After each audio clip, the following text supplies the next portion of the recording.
Hello， 大家好，又係我豪哥。今日呢，我係嚟到中山嘅沙溪。今日要同大家去講嘅樓盤呢，就係金溪龍澤花園。咁我而家嘅位置呢，就喺沙溪最旺嘅一個地方，金豐廣場嘅呢個商場出邊啦。咁可以睇到我哋嘅國際大牌子大家樂。咁仲有好多嘅商鋪呢，都係非常之旺嘅。你可以睇到呢個地方嘅人呢，真係非常之多。咁我而家嘅呢個位置呢，如果你去到中山嘅城區、南區或者係石岐呢，大約呢就係2.5公里左右。所以呢個都係點解沙溪會有咁多嘅人，因為好多喺東區、石岐、南區翻工嘅人呢，都會喺沙溪呢邊租屋或者係買屋。因為相對比於嘅話呢，沙溪嘅房價同埋租金呢，實在呢係太平啦。但係呢，佢又好近呢個城區，所以呢就沙溪嘅人會比較多啊。咁有好多人呢，拍片嘅時候咧，都會嚟呢個金豐廣場拍片，然之後咧去推薦呢個金溪龍澤花園。咁啊，豪哥咧同人哋唔同嘅就係用真正嘅距離評測嚟幫助大家去揀樓盤，或者係講呢個樓盤佢周邊嘅一個配套究竟係點樣，包括喺呢個商場去到金溪龍澤花園，佢究竟係幾遠。咁今日咧我都係揸呢個電單車啊，揸嘅我呢個寶馬。戴好呢個頭盔，然之後咧去拍周邊嘅呢個情況俾大家睇。咁豪哥咧就冇太多嘅呢種透露同埋美化，都係將中山最真實嘅呢種普通生活拍俾大家睇。咁我哋而家咧就出發啦。咁喺呢個位置咧係非常之靚嘅啊，人咧亦都係比較多嘅，所以我揸車都可能要揸慢啲啦。咁出邊呢條路咧，佢係寶珠中路。佢係連接呢個博愛路嘅，亦都係中山嘅主幹道啦。直行嘅話咧，係可以一路去到博愛7路嘅啊。咁如果你平時到中山唔知道去邊度食嘢嘅話咧，對面呢度就係一間叫富利軒嘅酒樓啊。啲嘢咧都比較好味，佢嘅雞咧係佢嘅一個特色嚟嘅，葱油雞非常之好食啊。你可以睇到呢度嘅商鋪咧，佢嘅基本上咧，全部100%有開㗎啦，全部都開滿嘅。你睇到停到啲車咧都係比較多啊。咁我哋而家咧係移翻30秒左右出發。咁咧睇去到金溪龍澤花園，佢究竟係要幾耐啊？因為好多人都係會拍呢個金豐廣場去宣傳呢個金溪龍澤花園。咁我哋揸呢個電雞睇下要幾耐嘅呢個時間先可以到。好，啱好係呢個綠燈。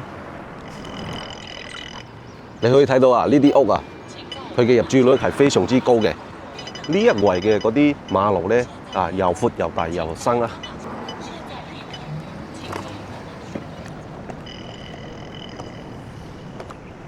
呢一邊嘅呢個環境咧係唔錯㗎啊，因為呢條路咧可以話係沙溪嘅名片嚟嘅。車咧係非常之多啊！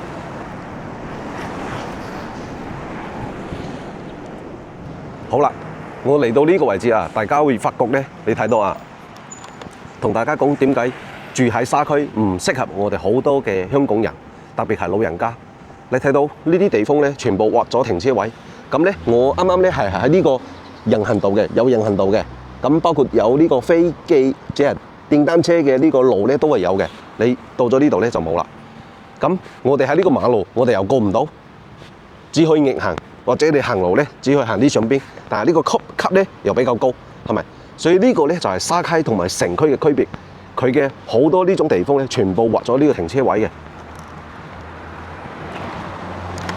呢個咧就係我個人嘅一啲小感受。你睇到本身呢啲咧應該係人行道，全部咧劃咗呢個停車位。咁行人行邊度咧？全部停晒啲車，基本上咧你冇地方過嘅。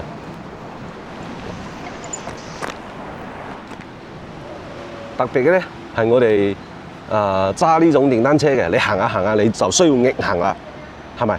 呢個咧就係沙溪點解佢只可以係鎮區，佢唔係城區嘅呢個原因。佢好多嘢咧建設咧係好唔合理嘅。你諗下呢種本身係人行道啊嘛，政府嘅路啊，你睇下人哋啊整多啲停車位喺呢個位置。到咗呢度又有呢個人行道啦，有斑馬線啦。你睇到呢邊咧，全部都係開滿晒啲鋪嘅。啊，綠燈啦，我哋又出發。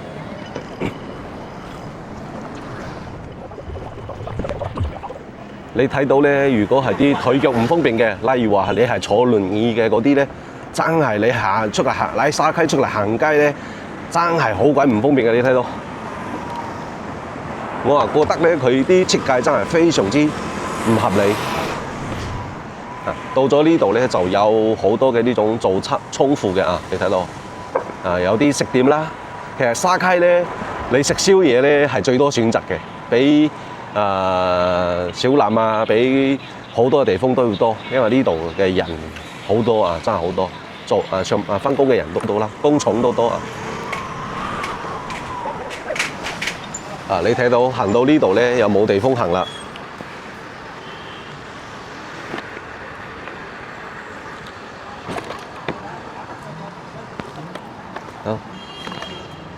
呢度咧又種住啲樹啦，你嘅呢個斑馬線啊，就喺呢個位置，所以你又如果坐輪椅嗰啲朋友咧，真係好唔方便啊！行路嘅話咧，仲可以啦。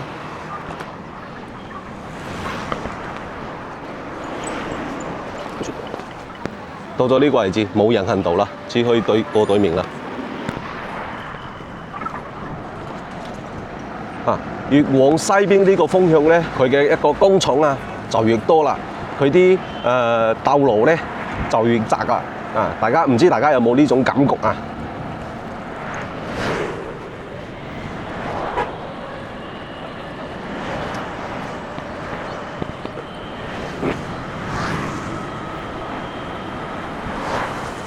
呢度咧就好多呢種做裝飾嘅門啊、窗啊，做裝修㗎，好多。包括對面啊，都有好多加工呢個五金嘅啊。好啦，遠處高高地嘅就係金溪龍澤花園啊。呢度咧就係以前非常好賣嘅明豪花園。呢度啊，沙溪嘅呢個地標豪宅明豪花園就喺呢度啊！你睇下你喺沙溪呢度咧揸電單車都要小心啊！一個唔注意就有一個逆行嘅人過嚟。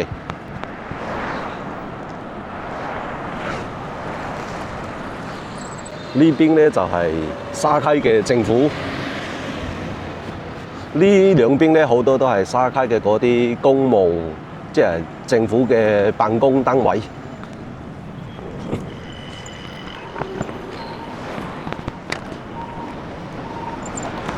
好啦，我哋而家咧就到咗呢個金溪龍澤花園嘅對面，大約揸電單車過嚟咧，我冇揸好快，大約咧係8分鐘。咁8分鐘你如果行路嘅話咧，至少就係40分鐘嘅。所以咧，你從呢個金峰廣場行路咧係唔方便嘅，所以你只可以打滴滴或者揸車或者揸好似阿豪咁揸呢種電雞啊。所以你附近嘅話咧，基本上你嘅商業配套係不成立嘅啊。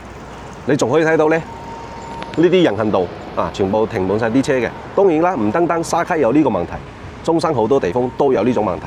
但係你喺城區咧至少人嘅呢個我哋講素質啦會好翻少少啦，唔會咁即係咁好似條路係佢哋嘅咁啊。咁我哋而家就喺呢個龍澤花園嘅四周咁去俾大家睇一睇。呢度咧係有個幼稚園嘅龍澤花園嘅對面就係一個幼稚園，沙溪鎮嘅中心幼稚園。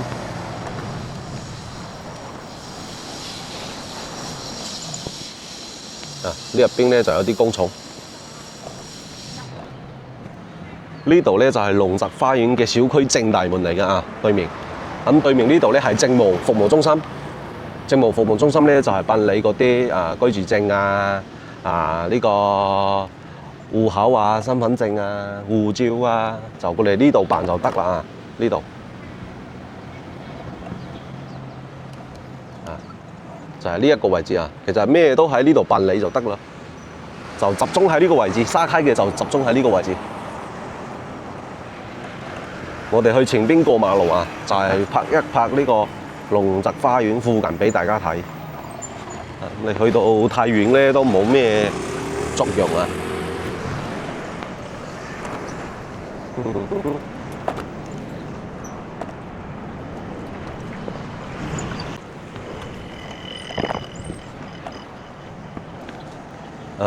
龍澤花園嘅話咧，佢嘅一個位置咧係沙溪可以話最核心嘅位置啦，因為佢嘅對面咧全部都係政府嘅辦公單位嚟嘅，市中心咯，正中心咯，可以咁講啊。咁我哋往呢個方向行，KFC 都要喺呢度開鋪啦，周邊仲有啲美宜家。咁呢邊係小區嘅西門嚟嘅龍澤花園嘅西門咧就喺呢座。呢邊咧就有啲老屋，呢邊嘅嗰啲商鋪咧就係而家仲係招商緊嘅。好啦，你到咗呢背後咧就係啲老屋比較多，啲老屋比較多，就係啲民房你睇到呢啲車位全部要收費㗎，而且收費唔平。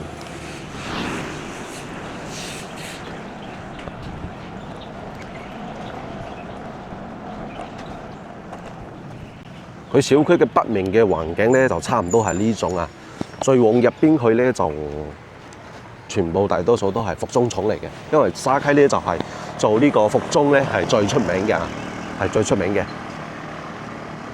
包括你可以睇到咧收費㗎，收費嘅。夜晚嘅10點到朝頭早嘅7點咧就係免費，其他時間都要收費嘅，而且係半個鐘一計，唔係1個鐘一計，係半個鐘一計。分分鐘咧，如果講收入同埋呢個消費嘅話咧，分分鐘咧同香港差唔多香港停車費都好貴。呢種停車費對於沙溪嘅平均工資嚟講咧，都係好貴嘅。1到3個鐘咧係2蚊，2蚊半個鐘，2蚊半個鐘。然之後3到6個鐘咧係2蚊半定係點樣？半個鐘計費嘅所以咧都幾貴嘅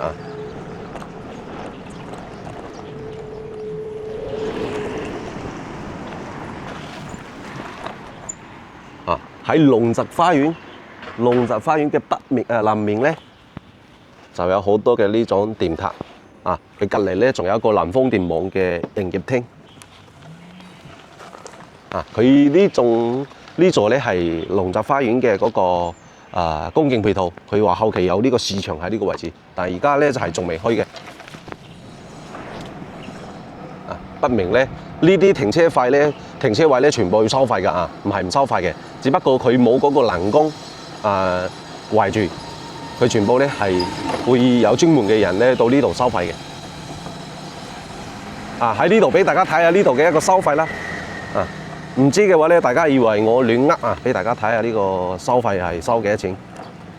你睇到半個鐘係免費嘅，然之後第一個鐘咧係4蚊雞。然之後超過1個鐘嘅部分咧，係1個鐘到3個鐘咧，係每半個鐘2蚊半。你停咗3個鐘以上啦，3個鐘後每個小時咧係4蚊。24小時最高係40蚊。喺中山嚟講已經係好貴㗎，所以你喺沙溪買樓咧一定要買車位，一定要買車位。非常貴嘅呢種停車費隔離嘅小區咧入住率都好高咁呢入邊咧就有啲工廠嗰啲，我哋喺呢度落去啦。樓盤嘅一個周邊嘅話咧都算安靜咁如果你係靠呢條寶珠中路嘅咧，就會比較嘈咯。佢車咧係比較多嘅，因為畢竟嘅話咧係呢個龍澤花園嘅主幹道，呢邊咧就係東門嚟㗎。東門咁我哋而家咧入去參觀下佢全新加推嘅12座。我而家咧係到咗佢售樓部門口，咁我哋帶大家咧入去參觀下呢個12棟同埋而家呢個價錢嘅情況啦。我而家咧就入到呢個金溪龍澤花園嘅小區入邊啦。呢度咧係5棟6棟都係以前嘅呢種示範單位，咁好多咧已經係收咗樓入住咗噶啦，已經係入住咗噶啦我哋而家咧就拍下呢個小區俾到大家去睇下。咁喺6座同埋5座嘅前面咧，就係小區嘅呢個泳池嚟嘅。咁泳池咧就喺呢一個位置啦。我哋行上嚟咧就係泳池啦。咁泳池而家係有啲工人咧係清潔緊嘅啊。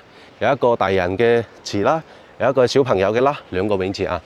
咁我哋往前邊行，都想拍下小區嘅一個情況，俾到大家去睇嘅。包括咧小區嘅一個綠化啦，係咪綠化？包括咧小區嘅一個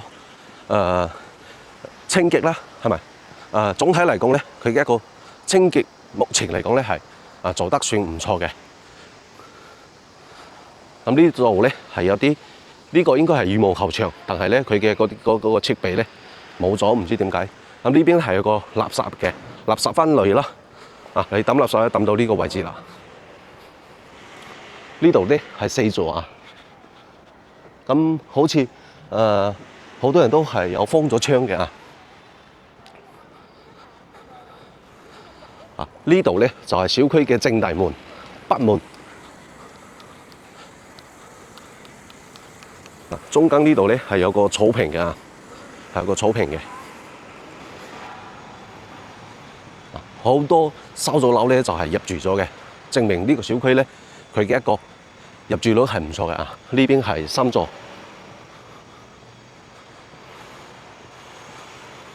佢而家全新加推嘅咧就係12座。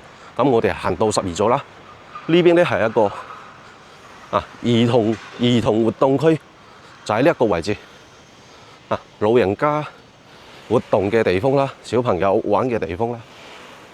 園林整體嚟講咧，就一般般啊，唔算係做得非常之即係俾你睇到哇感覺好舒服啊，冇呢種感覺。但係咧，你話好差又唔係啊，你話好差又唔係講得過去啊，講得過去。兒童區呢度就係兒童區啦，已經維護緊、維修緊啦，應該係維咗。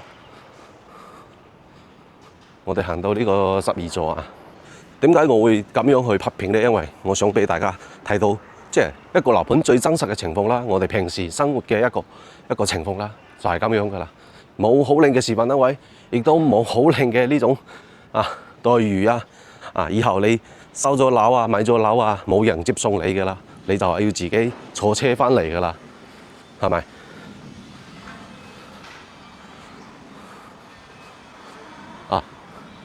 樓盤嘅臨面咧就有啲電塔啊，電塔喺嗰個位置嘅，12棟喺呢度啊。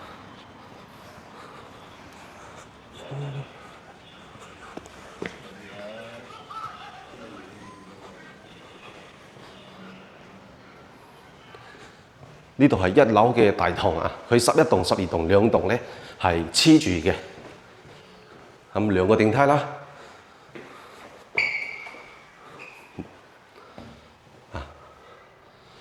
管家流動清潔，仲有呢個積水部，呢個應該係保安我哋坐嘅呢個咧係貨梯嚟㗎啊，貨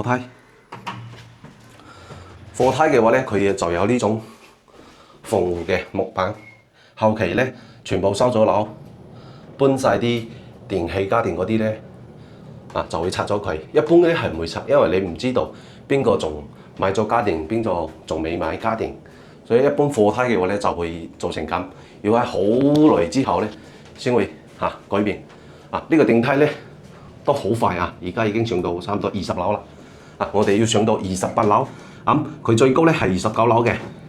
咁豪哥會同大家去分享嘅嘢咧都係比較真實嘅。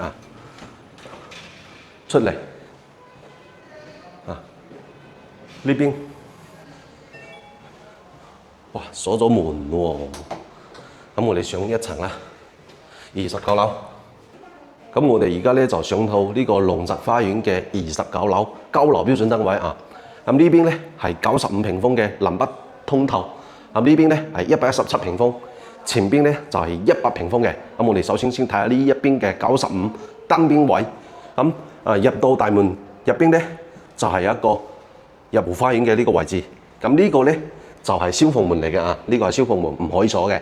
咁你嘅入戶大門就喺呢一個位置啦，有個入戶花園啦。呢度咧係擺咗呢個空調主機啦。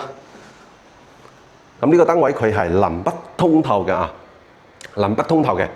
呢度咧係客廳，呢度咧係餐廳嚟嘅。咁睇下廚房，廚房嘅話一個 L 型嘅廚房啦，廚房嘅三件套都係標配嚟㗎啦。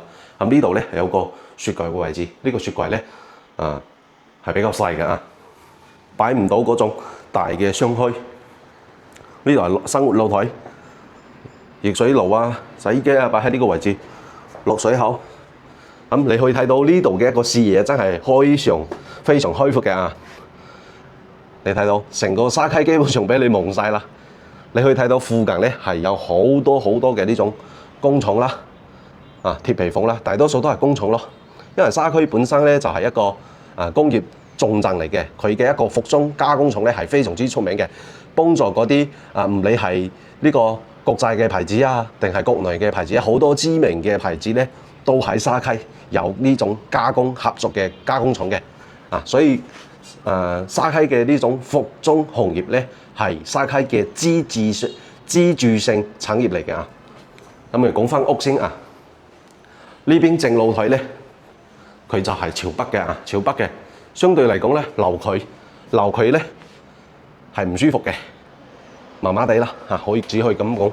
咁呢邊嘅視野係唔錯嘅就算你買到20樓都有呢個視野，18樓、10樓你嘅視野都唔會都幾好，但係就係正面呢一個方向咧，樓距嚟講咧就唔係非常舒服。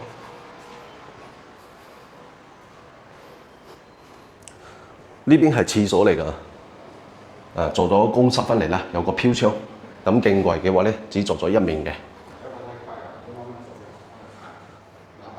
呢度係房間啦，房間嘅一個視野係非常之好㗎。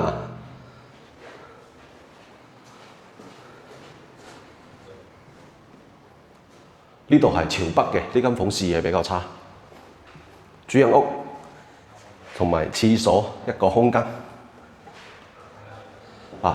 主人屋嘅呢邊咧，佢有一個90度嘅，所以咧佢係可以望得好遠。但係正面嘅呢種樓距嘅話咧，就中規中矩，唔算好都唔算太差。呢個咧就係95平方。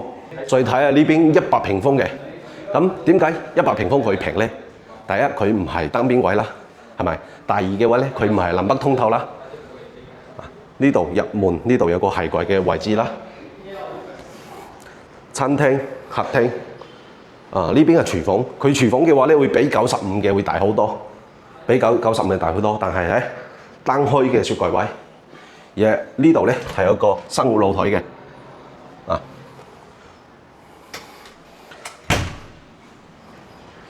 呢個南北通透啦，長露台。呢邊嘅露台會特別長啊，呢邊露台會特別長，而且佢視野會特別好啦。你可以望到非常開揚嘅呢種視野。嗰邊咧嗰個別墅區就係華發四季嘅別墅區你可以睇到咁樓下呢度咧，你睇到呢度有個嗰個高壓電塔高壓電塔，類似呢個變電站咁樣嘅南風電網嘅。咁呢邊咧綠色仲有好大嘅呢個空地啦。後期會唔會建樓，我哋唔知我哋唔清楚。如果後期建咗嗰啲類似呢種高層嘅話咧，一定係擋晒你嘅視野嘅。咁你就只可以望呢邊只可以望呢邊，你後期可能就望唔到呢邊。有呢啲打算咯咁呢種咧，呢種係基本唔會拆㗎啦就怕呢種空地嘅會建樓啫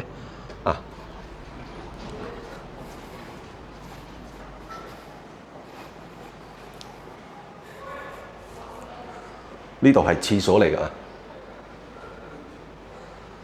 咁呢邊咧係一間贈送一半嘅房間，佢同對面咧就有少少近呢間房咧係可以出到露台嘅，比較大啦。呢間房正規嘅呢種床衣櫃都可以擺得落嘅啦，好大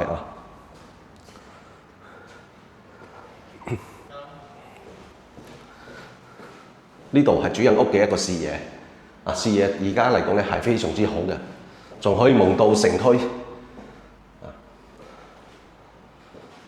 呢個咧就係100平方嘅。呢度咧都係燈邊位嚟嘅，117平方嘅。咁呢度咧鞋櫃嘅位置啦。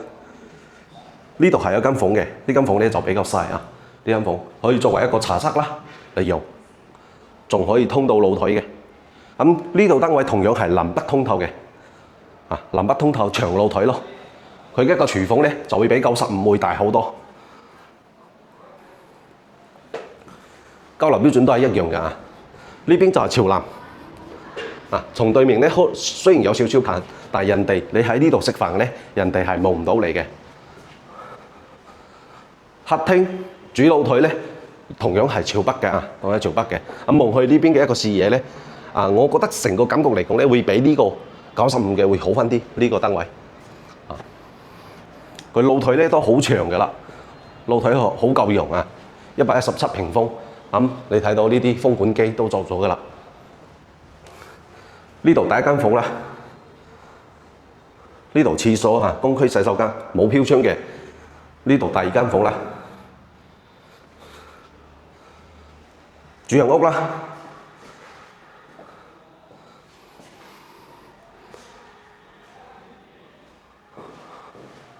主人屋嘅視野都唔錯啊。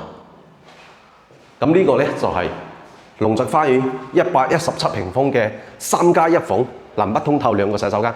咁我哋所有嘅格局咧就睇晒啦。咁落去小區園林咧，同大家做翻個總結。因為咧呢上邊有銷售，帶啲客咧睇緊樓，所以咧有好多嘢喺呢度唔講得啊，偷偷地落去下邊同大家做翻個總結。我而家咧就錄咗呢個龍澤花園嘅小區入邊啊，咁大家講下我對於呢個樓盤嘅結論啦。第一嘅話咧，從樓盤嚟講，佢中規中矩啦，唔算話非常之好，又唔算話佢非常之差。但係喺格局嘅表現上，95、100同埋117，雖然佢做到3房4房95、3房南北通透呢種格局嘅設計，但係佢嘅房間咧實在係太細啦啊！房間實在係太細啦。啱啱有啲客喺上邊睇樓，我就唔敢咁大聲嘅喺片度講出嚟。佢嘅房間係偏細嘅基本上咧你擺張床咧，你係即係就剩翻一個過渡啦。你衣櫃嗰啲咧可能都比較難啊，全部咧要去定製先可以有得到一個可能唔錯嘅一個少少嘅空間啦。第一就係房間有啲細啦。第二嘅話咧周邊嘅話咧環境嚟講係比較安靜嘅，但係周邊一個工廠係比較多，包括咧呢邊嘅人好多嘅人行道包括啱啱我哋拍周邊嘅時候，大家都可以睇到啦，佢嘅一個質素咧，相對比城區嚟講咧，確實係差咗少少嘅。呢個係實話實說包括樓盤嘅呢個質素咧，都係普普通通，同佢嘅一個價錢咧係比較符合嘅，所以亦都唔可以話佢係非常差。咁樓盤嘅一個位置嘅話咧，喺沙溪嚟講就係最好嘅位置，包括佢嘅一個學區對於本地人嚟講咧都係比較需要嘅，因為正中心對面咧全部都係市政單位，就係最中心嘅位置，係啦，所以佢位置咧喺沙溪係最好嘅。咁而家推出嘅呢個12座咧，樓盤嘅南面12座係有啲電塔嘅，係南風電網嘅，應該咧係變電站，所以咧睇落咧係有少少嘅核突嘅，少少核突嘅。樓盤嘅一個配套嚟講嘅話，周邊係可以有嘢食嘅，包括去市場都有，但係咧去商場嗰啲咧就比較遠啦。我哋嘅長者咧你步行唔得一定要打滴滴，所以係步行唔到嘅。所以有好多嘅博主咧去到金峰廣場嗰度拍片，話係就喺金溪龍澤花園嘅隔離，咁呢啲就有啲離晒譜，係咪？我揸電單車都揸8分鐘，雖然唔係話揸得好快，仲要拍片俾大家睇，都揸8分鐘。所以你行路嘅話咧，至少40分鐘。佢嘅一個距離大約咧係2.5公里到3公里之間。我估嘅，因為我冇開呢個導航。但係最主要嘅就係呢一個價錢。咁價錢嘅話，同大家報價，99平方嘅5到18樓，79萬，直實嘅79萬，豪哥回贈4萬蚊，75萬俾到大家成交。99平方嘅19到23樓係80萬，回贈4萬，就係76萬成交。95平方嘅5到18樓82.6萬。回贈4萬蚊，就係78萬6千。27到29係頂樓就係80.6萬，回贈4萬，76萬4千。76萬6千，咁比呢個5到18樓咧係要平2萬蚊嘅總價。咁117平方嘅5到18樓咧係100萬，咁豪哥幫大家打到96萬，俾到大家成交啦。咁27到29樓咧係97萬，咁豪哥回贈4萬，93萬，俾到大家去成交，就係呢一個價錢啦。咁我嘅一個報價咧希望大家去對比，真係好希望，強烈咁希望大家去對比。如果你對呢個樓盤真心嘅有興趣，我嘅呢個價錢你睇下得唔得？我都係咧想拍啲真實嘅嘢俾到大家去睇嘅。咁希望大家咧喺終生唔會買錯樓，唔會買到自己唔中意，或者係俾人套路、俾人嘅嗰種，又係買貴咗嘅嗰種。我相信我做嘅嘢咧係可以幫助到大家嘅。所以大家如果對呢個金溪龍澤花園，我豪哥拍咗呢個周邊嘅一個情況包括呢啲馬路人你同中意嘅話咧，就可以聯絡豪哥過嚟呢度睇咯，好嗎？咁多謝大家支持，今期嘅視頻咧就到呢度啦。如果你覺得我嘅片對你有幫助嘅話咧，歡迎你分享出去俾你身邊嘅朋友知道啦。拜拜。